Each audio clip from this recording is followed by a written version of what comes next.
about the character of the witness. The character and the identity credibility of are the one and the witness. same. Yes, ma'am, if I may be allowed. Ano lang po ang pwede kong sabihin, ma'am? Ako lang naman ang opposing dito, oppositors. Pagbigyan niyo na ako. Again, I would like to... That is not a parameter at all, Honorable Anyway, Marcoleta. one We are sentence. equal in this impeachment proceeding. Thank you, Madam Chair. I take it to mean that despite the approval of the Chair to allow Mr. Madriaga to leave the House premises, I'm still allowed to make a manifestation? So long as Regarding it the is witness. relevant to the subject matter of this impeachment hearing. Yes, ma'am. Thank you, Madam. You may proceed. Two manifestations, ma'am. Number one is to present public records as to the background of the witness. Just So- information about the witness. If that pertains to the credibility of resource person Ramil Madriaga, I will have to prevent you. With all due respect, Honorable Marcoleta. Not really about the credibility, ma'am, but about the character of the witness. The character and the identity credibility of are the one and the witness. same. Yes, ma'am, if I may be allowed. And therefore, you are not allowed because character is credibility. Ma'am, if I may clarify, prior to this hearing, I saw reports that you said that the purpose of this hearing is to test the credibility of Mr. Madriaga, but now we are now denying At least the with objective of respect this to the hearing. contents of the affidavit. affidavit. So long as it is contained in the affidavit, then we are confined in the limitations of a clarificatory hearing. So ang manifestation, ma'am, should be confined only to the We can test the directive of the chair. credibility so long as it is Okay, ma'am. limited to the contents ma'am. of the affidavit. Then I will go to the second manifestation. Okay. This is also regarding the affidavit itself. Okay, you may proceed. Okay, ma'am. Thank you, ma'am. I have carefully reviewed the written testimony, and I am compelled as member of this House and as a representative of the Filipino people to formally place on the record observations that I believe this committee must confront before it receives, admits, or gives any weight to this document. The issues I will raise go not merely to credibility, but it is about the content of the affidavit itself. Number one, Madam Chair, I respectfully submit the following. Number one, the testimony is entirely uncorroborated and rests solely on the word of a detained criminal suspect. You are touching on the credibility again. Ma'am, but And this is please, about It has the been amply discussed, Honorable Marcoleta, that even suspects are presumed innocent. Hindi pa po convicted si Ramil Madriaga, and he is entitled to that presumption. So let us refrain from making reference to the fact that he is detained in going against the contents of the affidavit. Ano lang po ang pwede kong sabihin, ma'am? Anything that is about, Ang that is nangyayari kasi contained dito, in the affidavit. Madam Chair. Ang gusto lang pong mapakinggan dito kay kung ano lang naayon sa mga miyembro dito. Paano po yung mga You posisyon are- naman na nasa kabila? You are making mention about the fact that he is a detainee because of your intention to question his credibility. As you have said, Ma'am, you want to if I may be tackle allowed his to finish the character. statement, it's Yes. just, the one I mentioned is just a title. I'm not even going to the body of my manifestation, ma'am. Ano, title pa lang po ang sinasabi ko. I'm being prevented All right, from please speaking. proceed. Thank you, Madam Chair. The written testimony makes sweeping and dramatic claims about alleged high-level private conversations between former President Rodrigo Duterte and others, including a purported agreement to use President Marcos merely as a political tool and unseat him by 2025, alleged plans to sabotage the administration of a sitting president, discussions about assassination by poisoning or other means, plans for a military coup and the siege of Malacanang Palace, and the witnesses' own alleged role in recruiting criminal syndicates, underworld gangs, and Mindanao mercenaries for a destabilization scheme. Madam Chairman, I ask this committee to carefully consider the following. Not a single one of these claims is supported by any document, any recording, any other named witness, or any contemporaneous written record of any kind. We are being asked to accept as evidence in a constitutional impeachment proceeding the bare and uncorroborated written recollections of a man Parliamentary inquiry, currently Madam detained Chair. for There's a kidnapping parliamentary inquiry, for Honorable ransom. Marcoleta, if I may Parliamentary interrupt. inquiry, Madam Chair. Yes, what's the Madam parliamentary Chair, may I inquiry? know if member of this committee is allowed to make an observation? A manifestation, ma'am, is tantamount to an Honorable observation. Marcoleta, please allow the chair to answer. Non-members are allowed to manifest, but they cannot raise question, they cannot vote. Thank you, ma'am. If I may continue po. You may continue.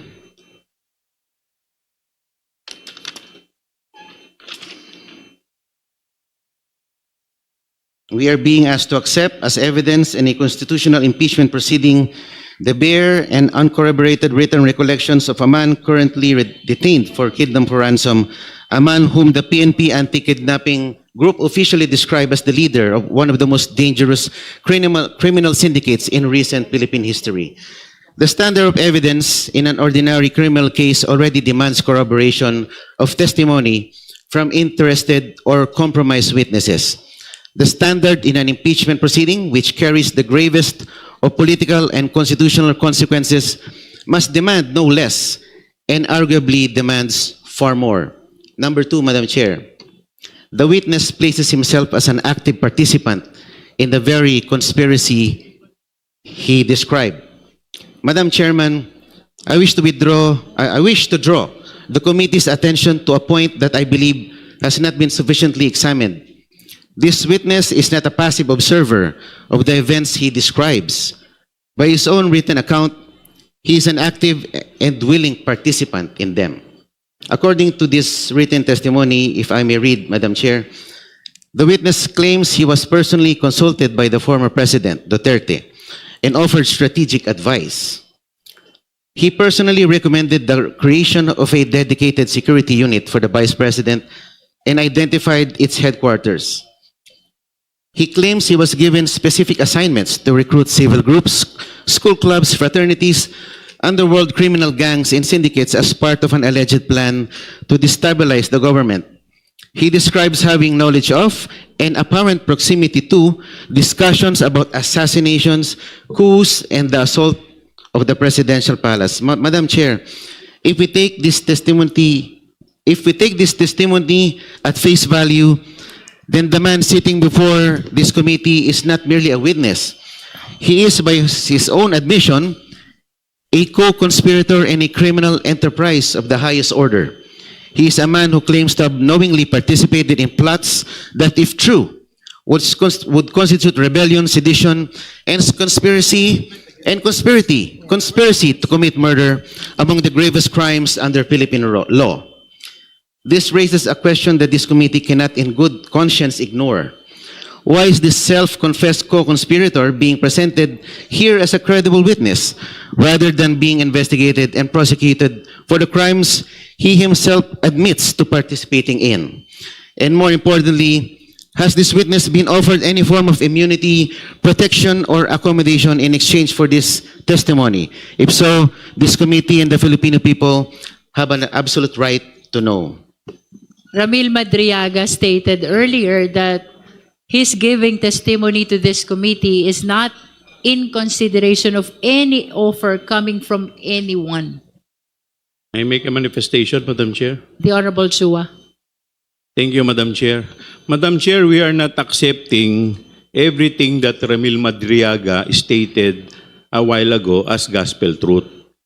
We are here to make clarificatory question with respect to the affidavit that he executed. Now, that is for purposes of determination of probable cause. Now, the time will come That is, pag papunta po tayo sa Senado, pag nagtuloy-tuloy na po sa trial, that is the time where we will test the credibility of the statement of the witness, which is Ramil Madriaga. There, during the hearing, pwede po siyang i-cross-examine ng mga abogado. At hindi po tayo ang magsasabi dito kung yung salita po niya ay totoo o hindi. Ang magsasabi po niyan ay yung mga senator judges na tatayong hukom sa Senado. Kaya ang trabaho lamang dito natin ay tingnan lang kung may probable cause. Kasi kung ang itetest na po natin yung credibility, that is already trial, Madam Chair. Kaya nga po kanina, lahat po ng mga miyembro, kung mapapansin po ninyo, halos nakatikim po ng objection sa ating Madam Chair dahil yung mga tanong po nila ay wala na sa affidavit at yun po ang tinatawag na probing question na. Kaya, Madam Chair, hindi po totoo na lahat po yun ay tinatanggap na po natin. Hindi po porke pinagbigyan natin si Ramil Madriaga na magsalita, ibig sabihin po yun na ang katotohanan. Malalaman po natin ang katotohanan pagdating po sa Senado. Maraming salamat po. Madam Chair. Madam Chair. Honorable De Lima, and then we go back to Honorable Marcoleta. Gusto ko lang pong dagdagan yung sinabi ni Representative Chua. Ang parang pinakapunto po ni Representative Marcoleta is that kapag co-conspirator ka o kaya insider ka, may mga alam ka dahil kasama ka sa mga gumawa ng kung mga ano-ano, ay hindi ka nakapanipaniwala. May I again cite a jurisprudential rule, Napoles versus Sandigan Bayan, GR number 224162, November 7, 2017, the Supreme Court ruled that the mere fact that the whistleblowers were conspirators themselves does not automatically render their testimonies incredible and unreliable. Kasi alam niyo po yung mga insiders, sila yung may mga alam. We can recall also, we can point out also the cases of in the case against the former president before the ICC, sila Edgar Matobato, sila Arthur Lascania. These are co-conspirators, these are insiders, but their testimonies are considered by the prosecutors, and that's why they are the star witnesses among the star witnesses in that case. So hindi po yan tamang argument na kapag na alam mo, meron kang alam, kasi we can see from the testimony, the totality of the testimony, the supplemental affidavit of Mr. Madriaga, that he's an insider, well-entrenched, maraming alam. And in fact, yung pagiging insider, that bolsters one's credibility more often than not. Bolsters one's credibility. But sabi nga ni Representative Chua, hindi naman ibig sabihin ay paniniwalaan na natin lahat ng sinasabi ni Mr. Madriaga. Kasi ang sinasabi nga po dito, against Napoles versus Sandigan Bayan, if it is shown that the statements of the conspirator are corroborated by other evidence, then we have convincing proof of veracity. Even if the confirmatory testimony only applies to some particulars, we can properly infer that the witness has told the truth in other respects. Nakita naman natin yung kanyang willingness sa pabuksan, yung kanyang bank accounts, yung mga dummy bank accounts, kaya nga siya nag-issue ng waiver. So ibig sabihin, willing siya na mag-present ng corroborative evidence. Ganon din yung tinanong ko po kanina tungkol dun sa apat na mga individuals. Although yung isa po, sabi niya ay namayapa na po. So yung tatlo, pwede rin po mag-corroborate. But not in this particular stage. Pwede sa trial kung kailangan ng corroborative evidence. Thank you. Honorable Marcoleta. If I may continue, Madam Chair.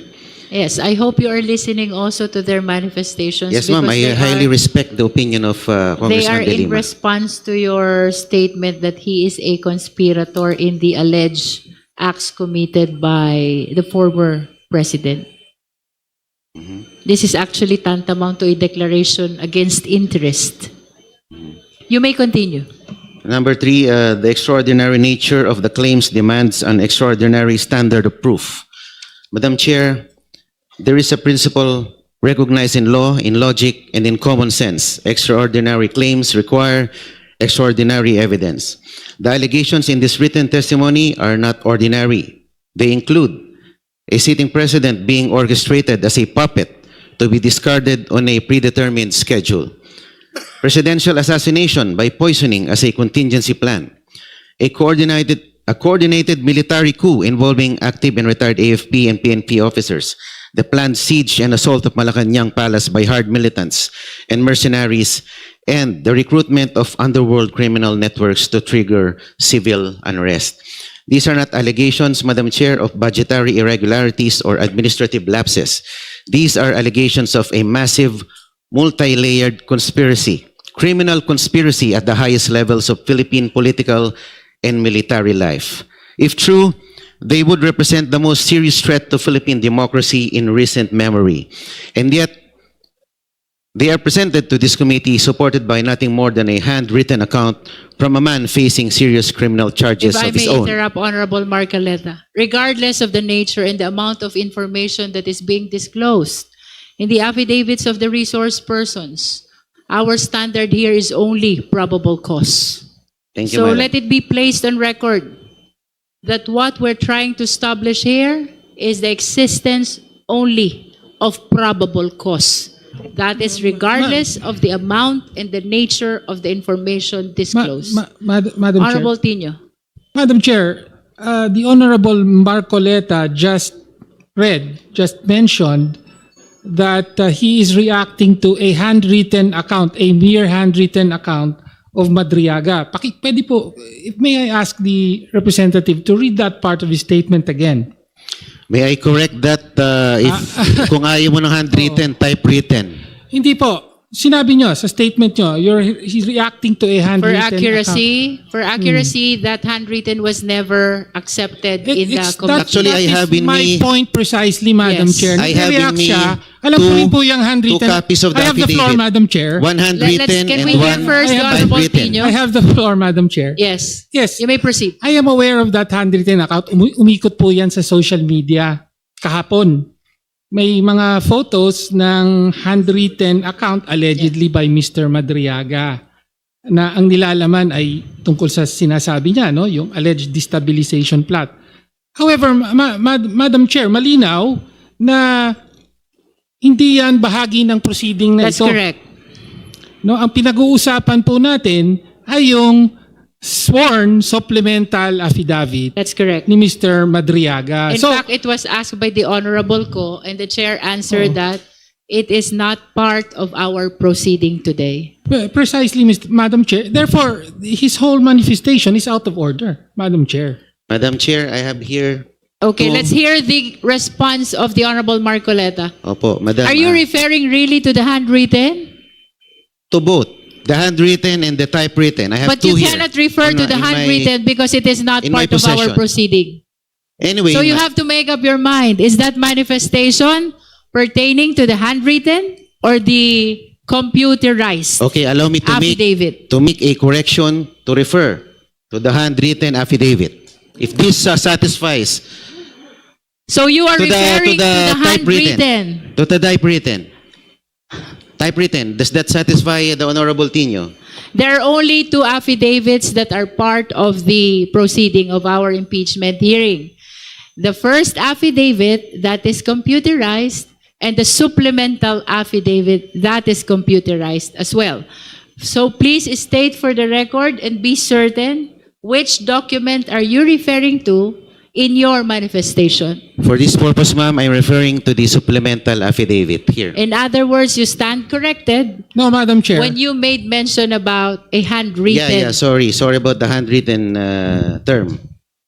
All right. Well, let me just point out na Honorable Tino. hindi po eksakto at hindi pareho ang dilalaman That's correct. nung supplemental at saka nung sinasabi niyang handwritten. Kaya Opo. hindi po pwedeng sabihin lang ni Representative Marcoleta, well, I'm actually referring to the Okay, so please make supplemental. sure When that I- your manifestation Opo. is contained or part of the computerized two Yes, ma'am. affidavits of the resource person. Opo, You may continue. the whole content of my manifestation refers to the supplemental affidavit.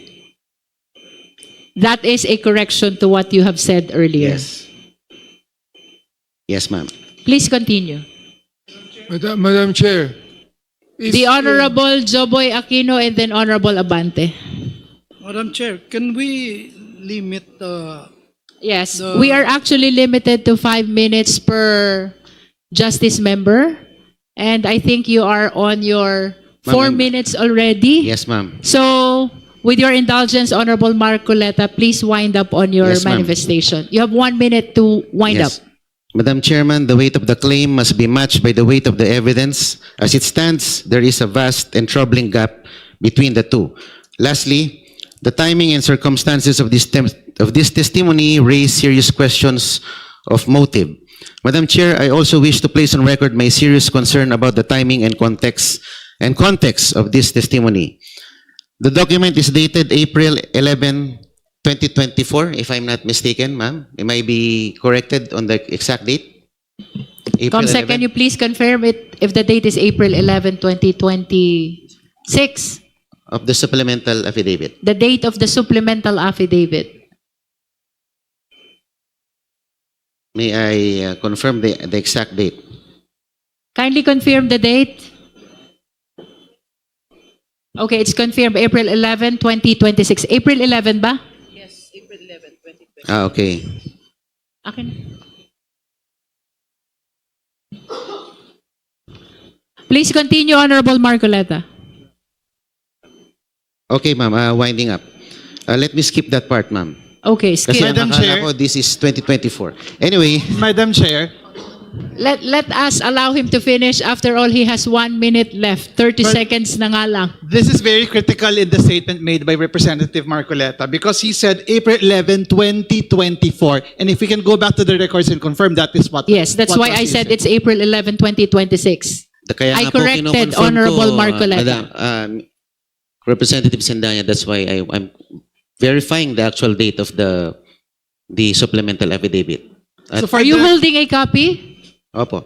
What is the date written in your copy? It's rather, the reproduction is rather unclear, madam. No, it's the date of signing and the date of jurat. It's April 11, 2026. Taguig City. Where did Okay. you get your 2024? Dito po kasi tinignan ko sa taas eh. In witness whereof, I have here unto set my It's hand. 2026. Opo. Parang na... The date of signing. Opo, opo. Anyway, Madam Chair, this page is on page 24. So I hope that the good gentleman would look closely at the document. yes, because I we're am making this reference. actually Thank you, Madam Chair. skipping that. Kindly wind up, okay. Honorable Marcoleta. Okay. Specifically, I respectfully urge the committee through a manifestation to require the following before receiving this written testimony into record and giving it any substantial evidentiary weight. Number one, disclosure of whether the witness has been offered, promise, or expecting any form of It was legal answered accommodation. already by Ramil Madriaga during the clarificatory hearing. Yes, ma'am. Number two, identification of at least one independent, documentary, or corroborating piece of evidence that supports any single material It will claim be the exclusive in this written judgment testimony. of the justice members in the determination of probable cause. Number three, ma'am, clarification of how the witness, a man detained since July 2023, came to have knowledge of and access to the specific details he describes and how those details can be independently verified. That will be a probing question already. It should happen in the trial. It's not a question, ma'am. But And that number one. is a statement as to what the Justice Committee should do, and it goes beyond the clarificatory hearing already. Opo. If you were observing earlier, I've been stopping the questions of so many members to make sure that we confine this proceeding to a clarificatory hearing. So please, Yes, ma'am. do not suggest something that will go beyond Yes, ma'am. the intention of this And proceeding. if I may take note, ma'am, the chair already called out most of the members of the committee into stating probing questions. And you are suggesting probing actions also. The last one that you read. unless you don't understand what you It's a read. request, ma'am. It's a request. It's not That a is probing why question. I am reacting to your request because your request entails probing action already. Opo, and if I may make this observation, ma'am, halos 20 po ang kinall out po ninyo na nagpo-probe, probing questions. I don't know if the committee can still continue with a hearing na hindi nakapagtanong ng probing questions without violating with the confining to the standards of a hearing without going to a full trial. Kasi puro halos 20 This na. is not a trial. O nga, bakit po puro probing questions ang ating tinanong? Halos 25 po yata And ang that is kinall out why ninyo. we are preventing the Opo. justice members from raising or pursuing the probing questions. Yes, ma'am. And if, I don't know if this is probing again,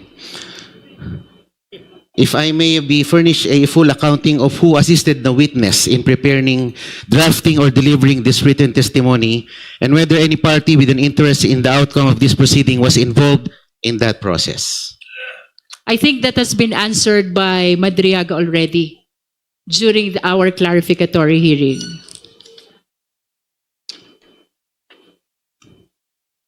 And my final remark, Madam. Madam Chair, the impeachment of a sitting constitutional officer is among the gravest acts this House can perform. It must rest on a foundation of truth, verified, corroborated, and credible truth. A written account from a detained suspect containing sweeping and unverified allegations of You are touching assassination. again on the credibility of the resource person. With all due respect, Honorable Marcoleta. Madam Chair, I move to strike from the records the remarks of Representative Marcoleta There is a pertaining to the motion to credibility strike of the out from witness. the record pertaining to the statements pertaining to the credibility of the witness. Is there any second? Same has been seconded. Any objection? Hearing none, the motion is approved. Please strike out from the record all statements of the Honorable Marcoleta pertaining to the credibility of resource person Ramil Madriaga. Baka po walang matira doon, Mama. Sana yung final lang kasi Please Wala nang- understand at that least the issues Filipino concerning people are watching kahit credibility na pina-strike out niyo yung mga must be statements ko. raised in the trial Ma'am, and not in this clarificatory when you were hearing. interviewed before the media, ma'am, sinabi nyo you're here to test the credibility Please of the confine witness. your Madam Chair, manifestation point of to what order. is happening in this proceeding. Madam Chair, point The of Honorable order. Diaz Suarez. Are we backpedaling? With the permission of Congressman Marcoleta, I think we've given the gentleman enough and sufficient time to explain and expound on his position.